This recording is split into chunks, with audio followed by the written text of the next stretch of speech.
The minimum wage. Should we raise it? Food assistance or SNAP. Who is eligible and for how much? Work requirements. Should we require them for people who receive SNAP? Along with many others in the US, you're probably hearing a lot of discussion about these topics.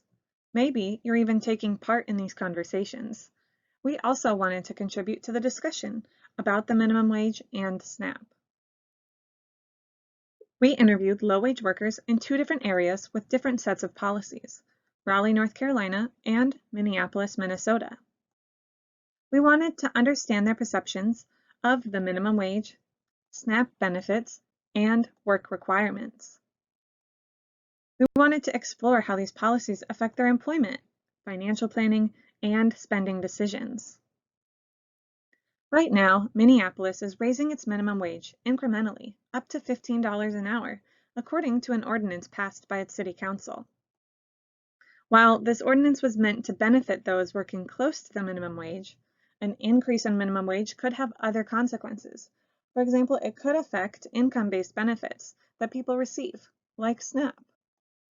In Raleigh, the state legislature prevents any local minimum wage increases, and able-bodied adults without dependents can only receive SNAP for a brief period of time if they're without work. In other words, in order to receive SNAP for more than just a few months, you have to work. State policy does not allow exceptions or waivers for this work requirement in Raleigh. In Minnesota, waivers for work requirements are still allowed.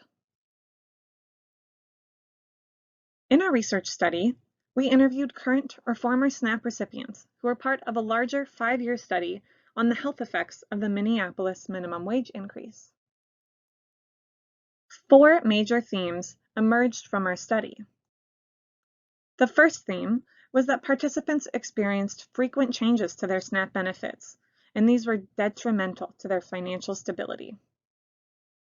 These changes often, though not always, occurred because of changes in wages and household income, and were a barrier for financial planning. Several participants described how they needed to navigate complicated trade-offs related to their job earnings, benefits, and other expenses. One participant declined to take a job that offered $2 more an hour because taking it would have meant higher transportation costs, higher childcare costs, and a decrease in their SNAP benefits. The second theme was that SNAP is just one component of a large web of supports for low-wage workers. SNAP benefits were discussed alongside other food assistance programs and also other income-based programs such as medical or housing assistance and disability insurance.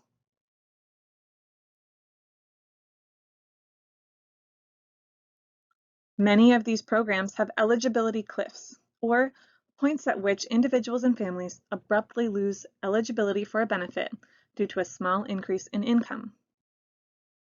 A third theme was related to Raleigh participants only. Raleigh participants perceived an unsupportive policy environment, which contributed to a sense of hopelessness. One participant described how SNAP work requirements could cause a chain reaction, like a domino effect. For instance, a loss of SNAP benefits surely meant cutting another necessity, like a car, that might be essential for work. In Raleigh, many participants expressed hopelessness about their ability to get ahead. It was difficult to see supports on the horizon to allow them to feel hopeful. The fourth theme was related to Minneapolis participants only. Participants were cautiously optimistic about the positive effects a minimum wage increase could have. When the interviews took place, Minneapolis minimum wage was at $12.25 an hour for workers of large businesses, so the minimum wage had not yet reached $15. Few people had yet experienced a benefit, and we still don't know what will happen to people's benefits once the minimum wage does reach $15 an hour. Optimistically, participants described how a future wage increase might allow them to keep up with their bills, to save money, or to make purchases for their children. At the same time, many participants thought that the policy would be too little, too late.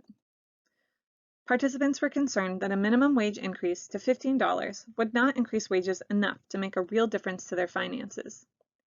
Was $15 an hour, starting in 2022, the best they could hope for? In the end, we are still left with many questions. What kind of a policy would allow low-wage workers to feel hopeful? Are there different ways we could make decisions on SNAP eligibility and guidelines? What role could you have in creating policies that work for people? Wouldn't you like to find out?